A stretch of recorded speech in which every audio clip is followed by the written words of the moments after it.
Community Solar Access, or CCSA.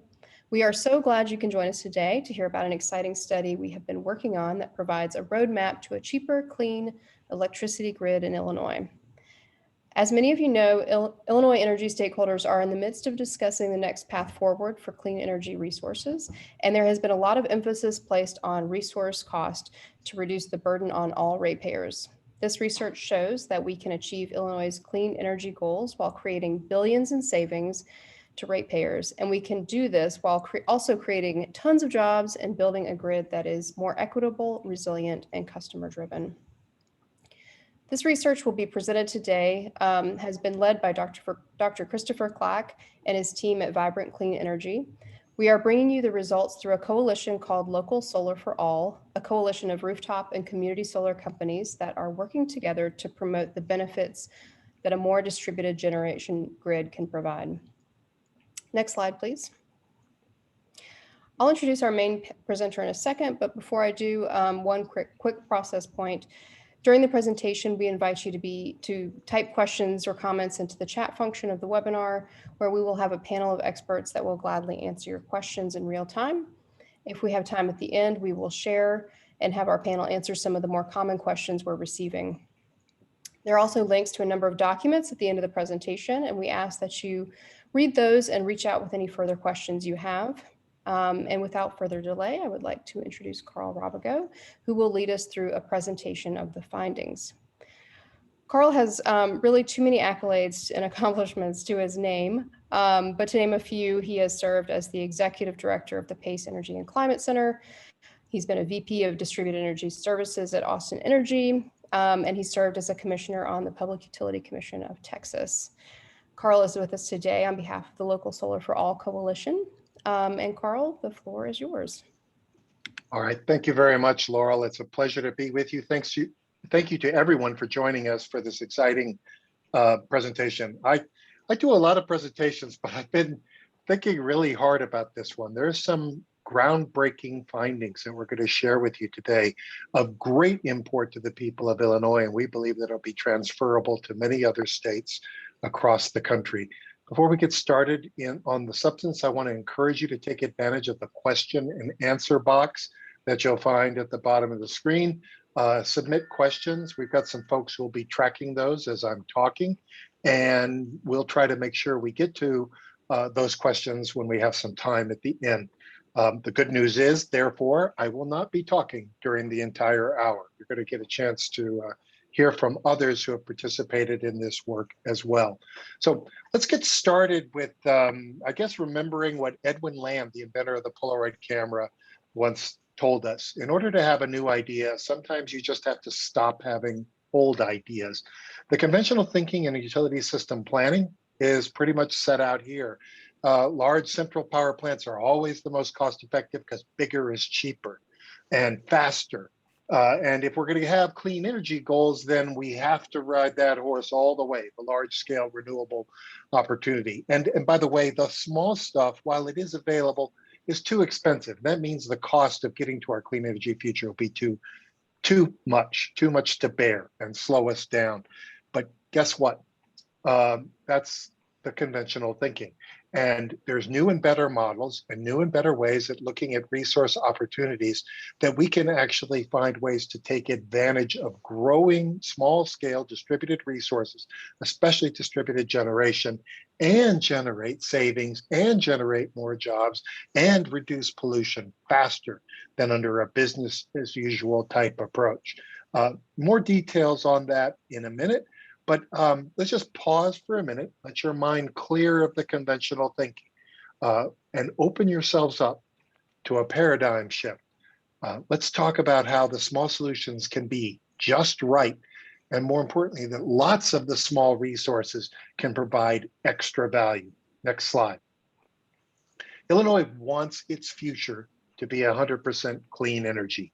It wants its future to be 100% not just clean electricity, but clean transportation and clean building energy use as well. Illinois is not alone in that, but it's a leader in its policymakers' pursuit of this. That made us scratch our heads and ask a question. In pursuit of the kind of clean energy goals we see articulated for Illinois, Could we give a boost to distributed resources, accelerate the adoption of those resources by 2030, and yield extra savings and extra benefits for everyone in Illinois as a result? That's the hypothesis of our research. And let's go to the next slide. And I can tell you the answer is yes. We expanded, we asked the model to build 8,500 megawatts or 8.5 gigawatts of additional distributed energy generation resources, small local rooftop and community solar facilities, to build them by 2030, just less than 9 years from now. And the results, when you ask a good, smarter model to do that, is that you could save ratepayers nearly $3.5 billion by 2050. You can reduce electricity rates by nearly half at that same time scale. You get bonus extra jobs for pursuing a small clean energy agenda at scale, and you reduce cumulative greenhouse gas emissions by 15% more than a base case analysis. Okay, that's the takeaway. Let's talk about how it happens and how we made it happen. The answer in order to do this is you need to take a fresh look at the problem. And the fresh look at the problem was provided, as Laurel mentioned, by some fantastic work in state-of-the-art utility system modeling developed by Dr. Christopher Clack and his team at Vibrant Clean Energy. Now, CCSA and the Local Solar for All Coalition have been working with Dr. Clack for well over a year now, getting him to make the model take a good hard look at distributed resources and the benefits they can provide. But let's just make this a little bit simple. The weather's starting to get nice, even here in Denver, where I live. People are starting to think about vacations again. Imagine you had to and wanted to plan a vacation, a road trip with some hiking opportunities with your family. What kind of map, what kind of tools would you use to plan your vacation?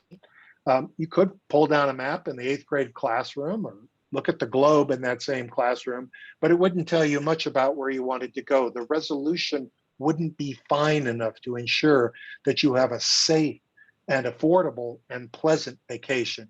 You'll use state-of-the-art tools, modern digital analysis tools, in order to make sure that you plan the detail, the flexibility, the options, and the alternatives that you could have in order to get the best out of your journey. It's the same thing when planning for the future of our energy system. We want tools that do what wisdom does, that uses more and better data processing. The wisdom model that these folks developed thrives on big data and considers 10,000 times more data than the typical utility model.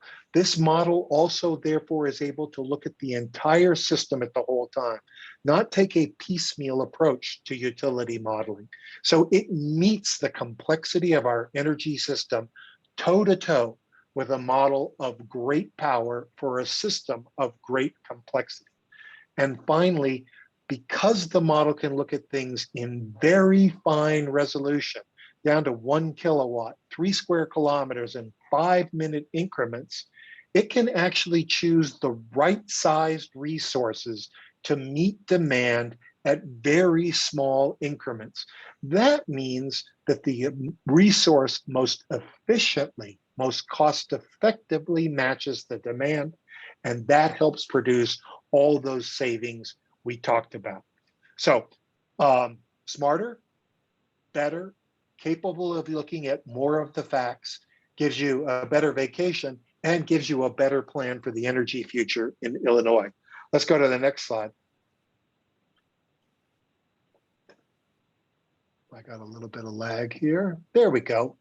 How does it do it? Well, this graphic is intended to help you understand how this co-optimization and coordination function and the increased capability of the wisdom model yields these benefits. The left hand of this diagram is the space of traditional utility modeling. It's big system modeling above 69 kilovolts. It's big options traded off against each other. And everything on the right side of the model is a set of really pretty much static assumptions. But we know the grid doesn't work like that. Electricity these days actually flows back and forth. Generators can be big, but they can also be small. Batteries can be big or they can be small. Taking account of all those resources on both sides by knocking down the barrier to the analysis is what the wisdom model does. That means that not only can you evaluate those resources, but you also have to and get to evaluate the transmission and distribution infrastructure necessary to make the entire system work at its optimal best. That's what integration and optimization does for you in modeling. That's what starts to unlock the opportunities that better planning provides. So let's go to the next slide and talk about how we benchmarked our evaluation to yield the results that we obtained. Oops, want to go back one, I think. There we go. So how did we measure? What did we ask the model to measure? Well, the real goal in this case is on the right hand of the slide. This was that question we posed about the governor and other stakeholders' policies in Illinois. We want 100% clean by 2050, no carbon, and if we can get it, and we can, no criteria pollutants from the energy sector either. We wanted economy-wide electrification, not just today's electric loads, but transportation and building loads as well. We wanted 8.5 gigawatts of local solar added to the system soon for reasons that I'm going to explain in just a minute. But how would we know it's worth it? Well, we asked the modelers to create a base case, seeking pretty much the same thing, but not taking advantage of the model's optimization and coordination capabilities, and not including that 8.5 gigawatts of distributed local solar generation. Comparing those two is what generated the numbers that I've already shared with you. Why 8.5 gigawatts of distributed solar, or 8,500 megawatts of distributed solar? Go to the next slide, and I'll tell you a little bit of our thinking there. First of all, we didn't just think of it ourselves. Important advocates in Illinois have been looking at the numbers and looking at what would make a positive difference in the state. And 8.5 gigawatts of distributed solar is a number they have recommended. So we had a good place to start. We're also strong supporters of distributed solar, so it was easy for us to head down this path. But most importantly, I think, for the consideration of planning for the future of all of Illinois is the fact that distributed solar in community and rooftop solar installations is the #1 best way, besides saving money, which this also does, that you can ensure that a clean energy transformation works for all the citizens of Illinois. By making clean energy available, not just in the electric system, but through the transportation and building system, and making it increasingly powered by local renewable resources, everyone gets a just and equitable opportunity to participate in the clean energy transformation. And we didn't want to wait for that. We didn't want to backload that like so many modeling studies do. We wanted to put it right up front and make sure that it was built as fast as reasonably possible so that we could start reaping the benefits. So let's get into what the benefits are. Next slide. The first big benefit is what the effect that this local generation had on the entire system. And I'm going to be digging into the numerical benefits later on, but I want to really point out that jump-starting with a lot of local generation and keeping the grid running means you also jump-start a powerfully strong local storage business sector as well. So this will automatically grow that and must grow that sector in order that these variable renewable resources can meet the demand for electricity. At the same time, this storage gives you feedback benefits by allowing you to optimize the local solar and, in fact, supports growth of utility scale renewables as well. So it has a feedback effect that is positive all along the way. All right, let's get into the details, which, by the way, are also available in the accompanying report that we're publishing. But let's go to the next slide and start breaking it down by the numbers. Back one for me, because I want to talk about, oh, I'm sorry. Okay, go to the next one. I'm sorry, I almost forgot this. I wanted to show you how the total system mix changes, bad memory. This is the total amount of capacity that has to be built in order to meet the demand, the projected demand for Illinois by 2050 in an electrified economy. Now, here's what I'd like you to take away from this chart. Again, more details available in the report.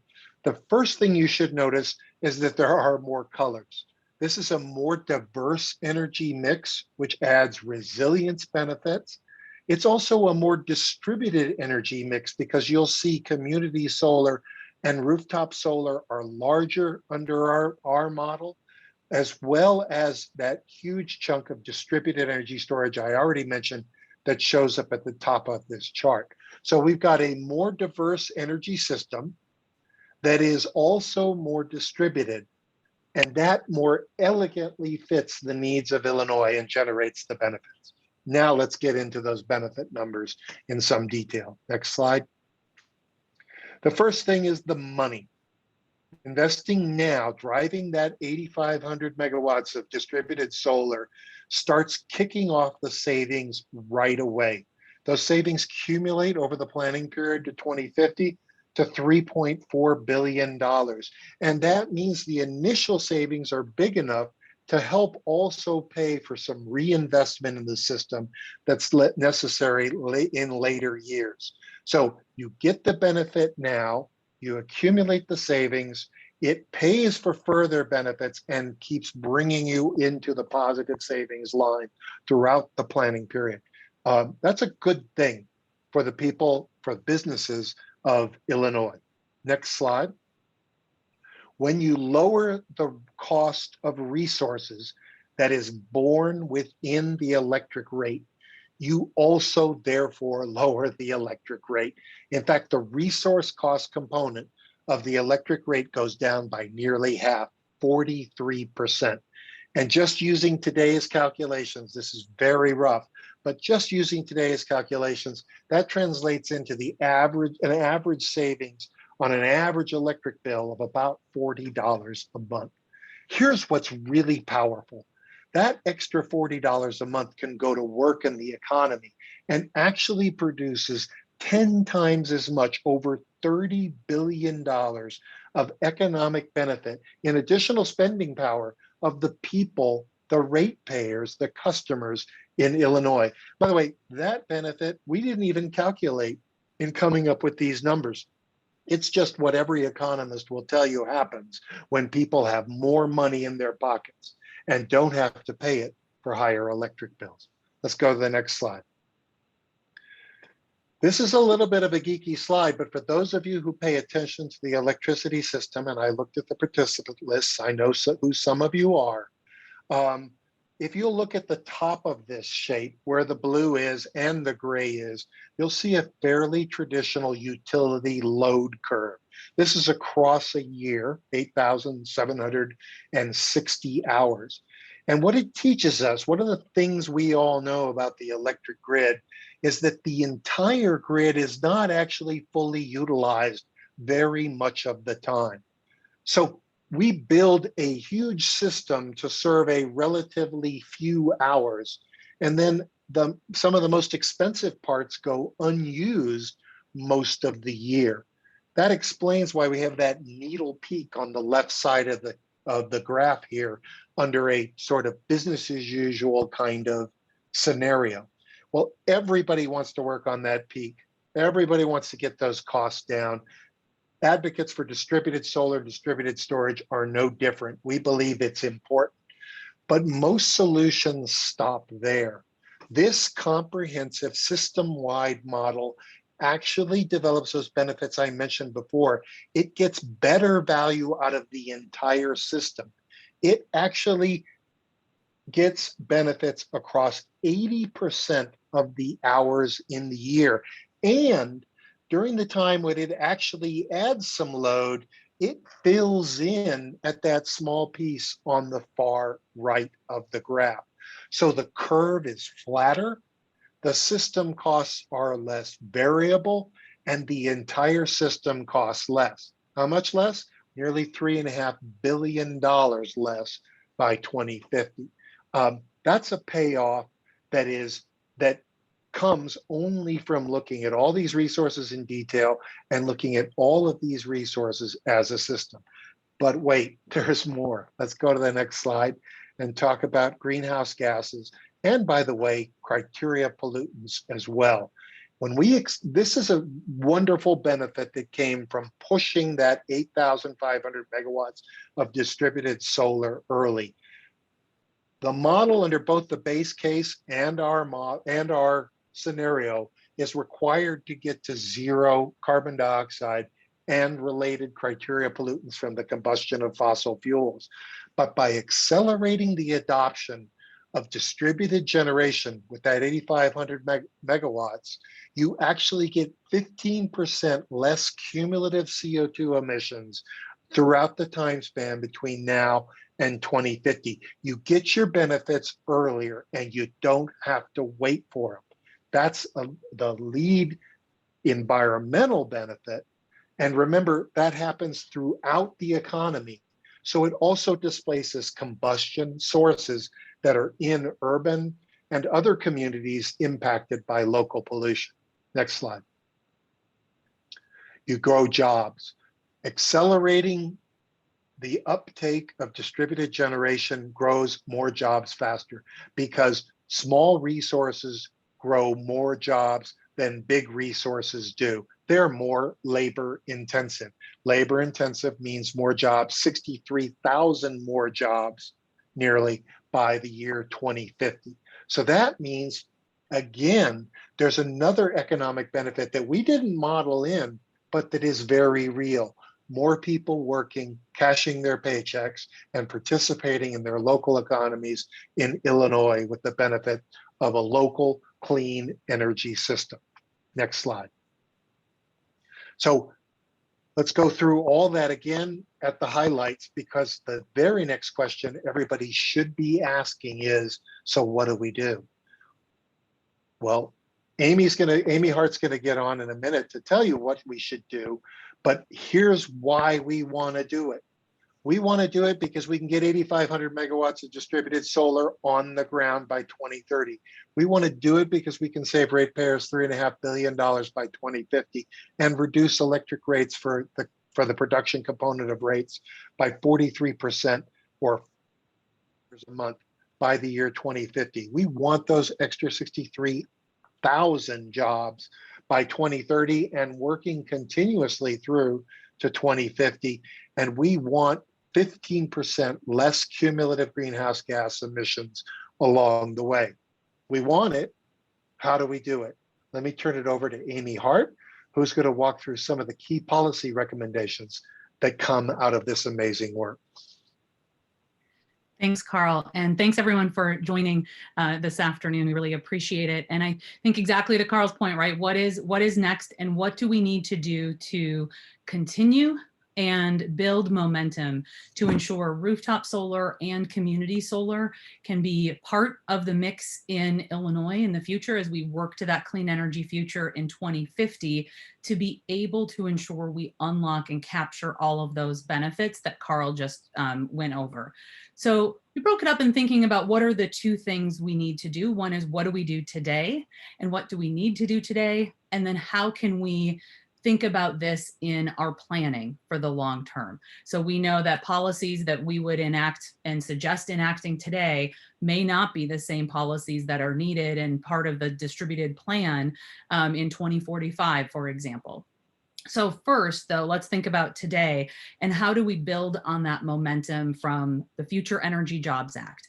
And we know that legislators, policymakers, regulators, the program administrators launched a diverse industry in Illinois, meaning clean energy generation of all sorts, utility scale wind and solar, community solar, and rooftop solar for a variety of individuals. So how can we continue that? And we have to have those clear and consistent policies to make sure we scale local solar and storage starting today, not waiting until 2030, not waiting until 2045, not waiting until August, right? So how do we continue the adjustable block program, which supports diverse rooftop solar and community solar projects in every legislative district in the state? In addition to thinking about local solar, all of this, all of the study, the analysis has been, includes storage and how that can unlock the full suite of benefits that local solar can bring to the state. So making sure we have a policy that can kickstart the local storage market and having a program, but then also developing that long-term storage deployment plan and what that means, and making sure that we have storage for resiliency, but also all of these other optimizations of local solar on the grid across the state. Adopting policies to make sure we can reduce the upfront costs of local solar so we can do this in the most efficient way possible. That means looking at online permitting, looking at efficient and smooth interconnection policies for both, not only solar, but also storage, and ensuring that we have stable and smooth transitions for different types of rate design, especially as we're looking at local solar storage and how that works with the electrification of homes and businesses. We also want to make sure, and I think working shoulder to shoulder with a lot of our environmental allies, and not only part of the Local Solar for All Coalition, but members and advocates here in Illinois, is ensuring that the adoption of local solar, so community solar as well as rooftop solar, is equitable and diverse and provides these benefits for our environmental justice communities that have been identified not only through the Future Energy Jobs Act, but as we're thinking about hopefully legislation this spring. So that's what we need today to make sure we don't lose momentum, to make sure we don't lose time. And then we also want to and need to think about how do we integrate and optimize local solar and storage in our planning for the long term. So create that new grid planning process, right? Requiring utilities provide data. Let's not just rely on the old way of doing things, but think about how to use this optimization using advanced modeling tools and making sure that we stay on this current pace for deployment, because right now we're not going to reach this and we're not going to capture those benefits. And as Carl mentioned, we're focused on this area, the one area of local solar, rooftop solar, community solar, coupled with storage to unlock all these benefits. This was not done as a full roadmap necessarily, and we are part of the diverse solutions as we looked at that total capacity and generation in order to get to a clean energy future in Illinois. But we need to have these policies that continue in Illinois and are expanded to make sure that local solar and storage are part of that mix moving forward and that we can capture all the benefits. So with that, I would like to turn it back to Laurel, and I think we're going to open it up for some questions and answers that you all may have related to the study and some of the results. But thanks again for joining this afternoon. Thank you so much, Amy, and thank you, Carl. That was extremely informative. And I just wanted to take a minute to appreciate the whole team here and many others who have made this study and possible. It's a lot of work that went into it, and it's a lot of information. So thank you for hanging with us. And as Carl sort of talked through sort of the high level of it, there is so much more to be found, as Carl could attest, I'm sure.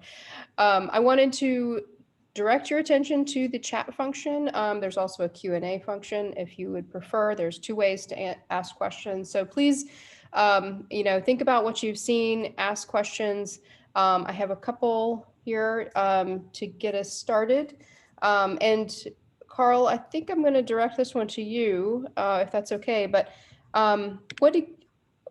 clearly there's a lot of information in this, and it was based on a lot of assumptions. Can you tell us a little bit more about what the model looked at, some of the assumptions that went into it, and just sort of a little bit more of those foundational elements of the model? Sure. So, and there's more detail about this, not only in the report that we prepared, but also in other materials that Dr. Clack and his team make available at the BCE website. I encourage people to, we put a really comprehensive study together for all 48 states called the Local Solar Roadmap. And there's a technical report that accompanies that is, gosh, a couple hundred pages long for people who really want to dive in. But assuming we don't have time to go through all that right now, there are two big things that utility models have to do. The first thing they have to do is figure out what's the best resource to use during the next increment of time to serve the next increment of demand. And I mentioned before, every year has 8,760 hours. And then you know, in each of those hours, the demand of the system is different and for multiple years. And so what the model has to do is, the computer model has to look at its pool of available options, its list of time periods with demand, and match those at lowest cost. That's the lowest production cost, the production cost function. It also has to ask, or another model has to ask, what new resources do I need to make available? If a plant wears out and has to be shut down, or if it's uneconomic, too expensive to run, and a new plant has to be added to that list of options, that's called the capacity expansion function. Most conventional models do that separately. The wisdom model is pretty cool because it's with its big data capacity, does both of those at the same time. Not just what do we have to meet the next unit of demand, what technology, what is its cost, but also what else do we have to build in order to meet demand so that we never run out of energy, we never have a reliability problem. And because the model has got this big data capability, it can also ask, is there enough transmission capacity to serve that next unit of demand? Is there enough distribution capacity to move that energy to the customer's site? All of those associated system issues that I was describing earlier on. The wisdom model then does everything utility models do, but it does it at finer resolution. It combines the function and does a system perspective, and it uses the same kind of assumptions about the future that traditional utility modeling does. Data from the Energy Information Administration, from the National Renewable Energy Laboratory, and other sources that tell us what we predict the cost of various resources will be in the future. Finally, what's really exciting about the model is that it models the weather. Traditional utility models assume weather. Usually they extrapolate from 30 or 10 years of historical data and then put that in. And weather is a big driver of how much electricity and energy we need. The wisdom model goes a step further. It actually forecasts weather using the powerful new weather forecasting capacities that have been developed all across the country. So it's bringing state-of-the-art computational power, more computational power, to get a bigger picture that at the same time looks in finer resolution. So it's a worthy complement to the models that utilities have traditionally used for the last several decades. Great, thank you. Let's see here. Can you explain the rate impacts and why we are seeing such a dramatic reduction in rates over the time period that it looked at?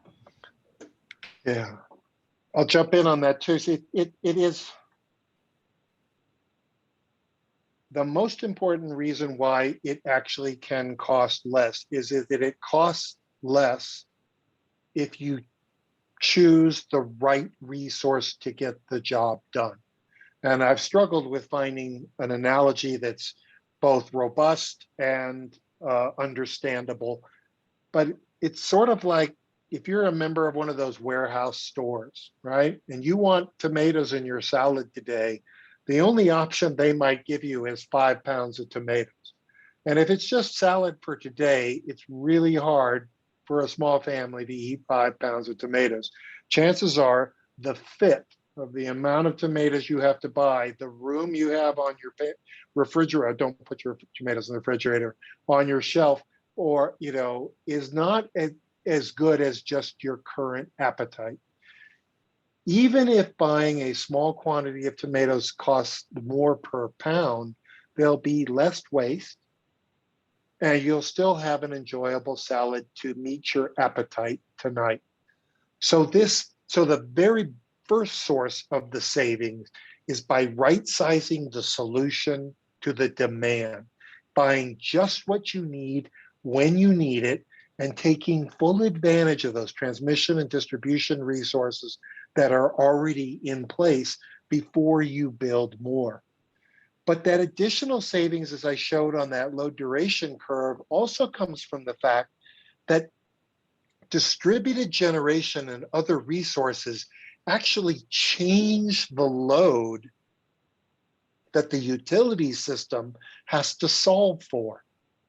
And by doing that, you can leverage, take advantage of more operating hours from those resources like large solar and large wind, which have zero marginal operating costs. Once you've built them, each additional unit of energy is essentially or close to free. So if we could find a way to change the way the system load is configured, we can take more advantage of those less expensive resources. And that drives those savings across that 80% of the hours in that chart. Three other important points I want to make about the rate savings that people need to consider. The first thing is the wisdom model accounts for the cost of all retirements. I mentioned that some plants are not cost effective. So it's important to notice that 43% reduction in the sort of the effective retail rate for production is net of paying for shutting down any plants that are no longer economic, so-called stranded costs. Second, we can't ignore how important that reduction is in reducing the energy burden. Even if some of us are lucky enough to be able to afford high electricity rates, the benefit perceived by low-income families with high energy burdens is even greater in their household than we would perceive in more comfortable households. And finally, we put a lot of costs on our electricity rates. We pay for a lot more than just electricity with our electricity rates. We contribute to the tax base for the state. We're paying for other benefits that utilities provide when they're operating in a community. But there's always pressure on how much we can afford.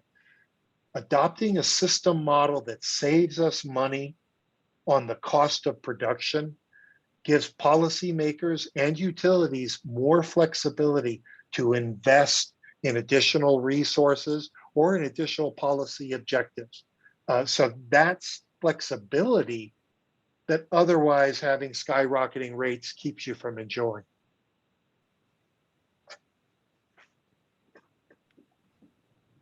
Great, thanks. Amy, I'm going to put you on the spot here. You gave a great overview slide on policy. I guess if you had to distill all of this down into one takeaway or one message to policymakers or decision makers right now, besides act now, which is sort of what your message was, what would it be? How would you justify totally changing our understanding of what we can do based on this model, or based on this sort of data? Yeah, I think the biggest takeaway is the data is proving this. This is not theoretical, that maybe if we have rooftop solar and community solar, we will see other tangible benefits in the future. These are tangible benefits that can come on day one, in addition to the ability to have individuals and businesses be able to manage their energy bills. This actually does provide those tangible benefits for all ratepayers, and that allowing this and ensuring that local solar and storage is part of that mix means we are going to be more resilient, more robust, and have a more efficient grid in the future. And then, Laurel, yes, you're correct. The time to act is now for that. Great. Thanks, Amy. And I'm just seeing one other question right now, but please don't hesitate to ask your questions. We may just wrap early if we don't have a long list of questions to answer. But one more here. Can you explain a little bit more about how this model is different than what's being used by utilities? Carl, you got into that a little bit earlier with the understanding of how weather-related data is incorporated into this. But can you explain a little bit more there?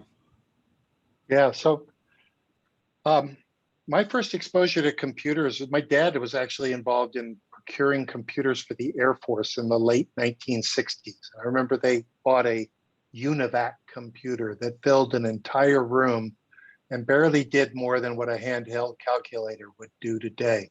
But having that capacity to do those calculations was an essential part of the piece of national defense that my dad was working on 50 years ago, right? But back then, the whole philosophy of computing was that computational power is very expensive. So try not to ask the computer to do too much. That's how current utility planning models were built. Computational power was expensive. So as much as possible, we always tried to simplify the assumptions and the questions. Most modern models today that are currently being used by utilities that have been around for a couple of decades still do things like only look at resource acquisitions and 50 or 100 megawatt chunks. So average household consumption, in the range of, less than 10 kilowatts. And you can't add in the model at scale of less than 50 or 100 megawatts. The models don't simultaneously evaluate a generator and the transmission needed to move the electricity from that generator. They have to do it in separate modules.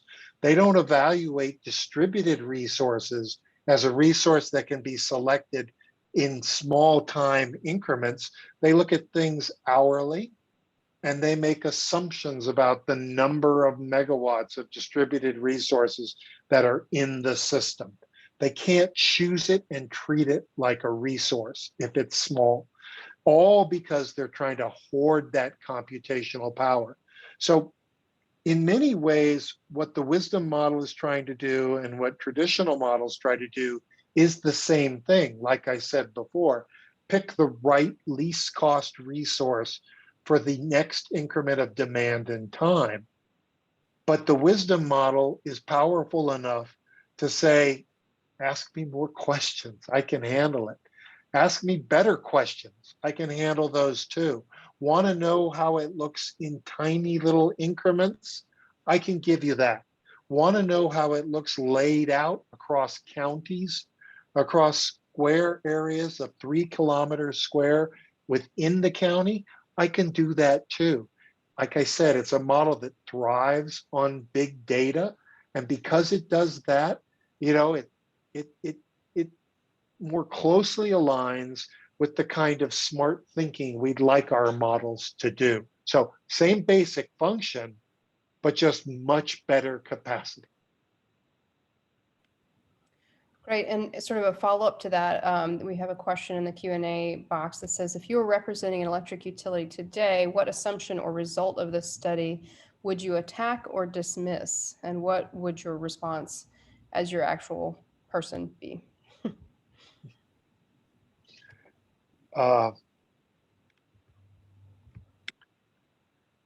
This is brand new, isn't it? That's every new idea. The utility industry is a conservative industry. There's aspects of being conservative that we like about the industry and that are essential because it provides universal service to everyone and has to do so reliably and at affordable rates. So new is something that can be difficult to absorb. So I imagine the first thing they'd say is, this is new and this is unproven. My response is that I have walked through this model with support from Dr. Clack and his folks, with some of the best planners at utilities that I've been able to meet, and so has Dr. Clack and his team in their numerous engagements with utilities directly. And once they understand it, they realize, like I just said, it's doing pretty much the same thing they've been trying to do, but better. And then a light bulb goes off, because these guys are professionals. The men and women who work at our utilities are trying to do their job better and more affordably. And the light that goes off in their heads is, wait a minute, you mean I can answer some of the tougher questions myself? Maybe there's a way to figure out how to take advantage of these clean distributed resources and still deliver reliable, affordable electricity to my customers. And that's when their professionalism kicks in. And if they allow themselves to get that far in the conversation, that's when they start thinking about how to take advantage of it. And that's when I give them Amy Hart's card. Great, thanks, Carl. One more around equity. You mentioned in the policy priority slide that we need to prioritize environmental justice communities. Why do DERs help achieve equitable outcomes? And John, if you're on, I wouldn't mind turning that over to you. Yeah, thanks, Laurel. So part of this, it's a great question. Part of it will be an extension of the answer that Amy had earlier. Part of it will sort of tread into new turf. But I mean, I think the most important initial realization is that in the same way that high energy costs and fixed costs and other issues cause disproportionate energy burdens for lower income communities, for environmental justice communities, slashing rates has disproportionate benefits for those communities. And so the bottom line is, as we reduce rates, as we pursue this vibrant, diverse grid that does maximize the benefits of optimization, we are reducing rates. Those communities are benefiting in the same way, and possibly to a larger extent than other communities are benefiting. But perhaps even more importantly than that, distributed energy resources allow for distributional justice. And so what I mean by that is, in the traditional model of centralized utility scale resources, and even in the newer models of utility scale wind and solar, the benefits are spread out throughout the rate class, throughout every customer.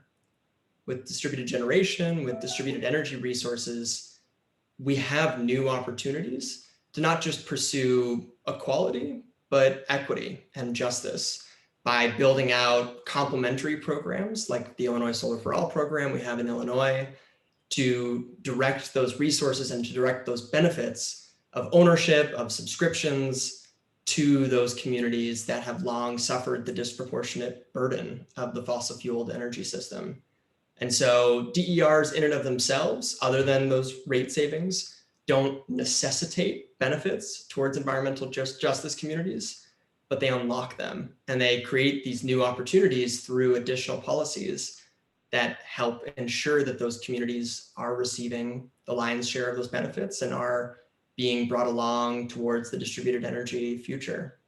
So again, thanks for asking. And I don't know if Amy or anyone else has any follow-up there, but I also see another question in the chat. So.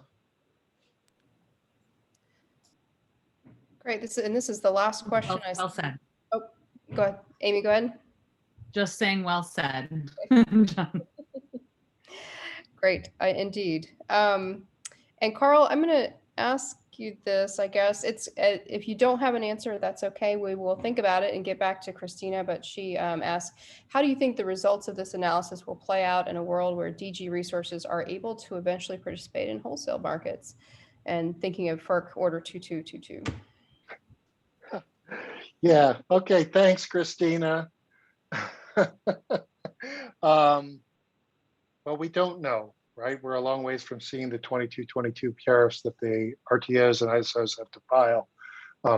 We do know that the sort of intentions of the FERC, I think, are good, that we want to create more market opportunities for distributed resources, especially aggregated distributed resources.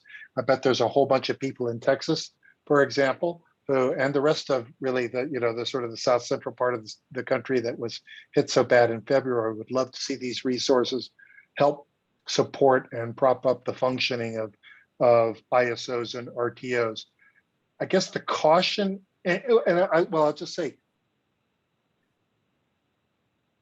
realizing the system value of distributed resources is the goal, right? That's what we have to do, because that's what this model shows us. These resources have system value. They contribute to a lower cost, better functioning, reliable grid. So how do we realize it? The federal solution at 2222 is limited by the fact that the federal government is limited by the Federal Power Act. So it tries to realize that benefit through wholesale markets. And that's good. And that option should be available, because there are good things that distributed resources can do to help keep wholesale costs down. But that's not all of the equation. And having been a public utility commissioner, I don't think any public utility commissioner, any public service commissioner should leave it at the federalization of DG value. Only state commissioners have that obligation of the public interest inherent in retail rates. And they have ways of seeing some of the things that John and Amy were talking about in terms of energy justice. They see how this plays out in terms of the system and resource value of distributed resources for individual citizens and local communities. So they should be working just as hard as FERC is working on figuring out how to bring that value home, how to bring it to their energy system. Don't count on the wholesale market to take care of it for you, because you're going to be replacing combustion sources in homes. You're going to be replacing polluting vehicles on the roads. You're going to be changing the way energy is made and used. And the only authority who's really got the scope of insight to take full advantage of these resources in the end is going to be the state electric and energy regulators. Yes, they'll be helped. Yes, they'll be complemented by the feds. But this is when, as I like to say on my Twitter feed, this is when regulators need to cape up. They need to put on their superhero costumes and make these DG benefits real for everyone in the town, in the community, and in the states where they have regulatory authority. So that's my speech. And Carl, can I just put one final point on that, and then we'll Laurel, I'll turn it over to you to wrap up. But it is not an either or proposition. And I think as we go back to what does the timing of this look like, there is no opportunity right now, right? 2222, that order from FERC is new. There's no way to participate right now in PJM or in MISO. Those are the two RTOs that cover Illinois. And so that process is in place, but it's still, if it is figured out, it is not an either or, it's unlocking those additional opportunities. And so it would be a shame if states waited until there was a 2222 order that applied in those RTOs to then say, wow, it'd be a good idea maybe if we had some DERs. Right, let's have those ready, because we, as this study shows, there's opportunities to unlock the benefits today. We'll just be ready to go to be able to unlock those other benefits. Yep, I'll put a cut on it. It is so critically important. We do not operate in an either or jurisdictional allocation of authority. The Federal Power Act and the US Constitution says this once upon a time, constitutional law professor says, we operate in a system of blended jurisdiction where the states and the feds can complement each other. While the feds work this out, state's got to take the lead, and we'll always have a job ensuring that the local benefits come home from local resources. We need local solar for all. What a name. That is a great place to end it, Carl. Looks like we've come to time here. I just want to point people to the resources that should be emailed out to you if you've attended this webinar, but it's also available on localsolarforall.org, the website for our coalition. So I just wanted to, again, thank everybody on the team for all of your hard work in getting us to this point. Please don't hesitate to reach out to us if you have any questions, and have a great evening. Thank you. I hope this has been useful.